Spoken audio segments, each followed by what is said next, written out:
కల్కి 2898 ఏడీ చిత్రంతో pan India స్థాయిలో నాగశ్విన్ సత్తా చాటారు. రాజమౌళి, సుకుమార్ లాంటి దర్శకులకు ధీటైన దర్శకుడు అంటూ ప్రశంసలు అందుకున్నారు. కల్కి పార్ట్ 2 కోసం యావత్ దేశం ఎదురుచూస్తోంది. దర్శకుడిగా తాను తెరకెక్కించిన తొలి చిత్రం ఎవడే సుబ్రహ్మణ్యం మూవీ 10 ఏళ్లు పూర్తి చేసుకున్న సందర్భంగా రిలీజ్ చేస్తున్నారు. ఈ సందర్భంగా నాగశ్విన్ మీడియా సమావేశంలో పాల్గొన్నారు. మీడియా ప్రతినిధులు అడిగిన ప్రశ్నలకు సమాధానాలిచ్చారు.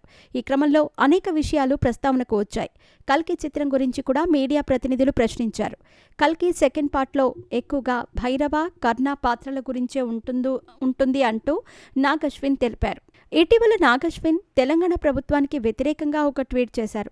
400 ఎకరాల్లో ఐటీ పార్క్ నిర్మించేందుకు ప్రభుత్వం నిర్ణయించింది. దాన్ని ఉద్దేశిస్తూ నాగశ్విన్ మన కర్మ అని పోస్టు చేశారు. ఎందుకలా పోస్టు చేశారని అడక్క నాగశ్విన్ బోల్డ్గా సమాధానమిచ్చారు. ఆ నిర్ణయం తనకి నచ్చలేదు అని అన్నారు.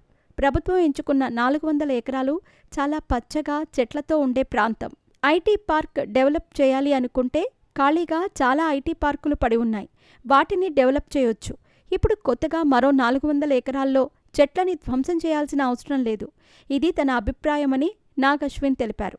నాగశ్విన్ కామెంట్స్ ప్రస్తుతం వైరల్గా మారాయి.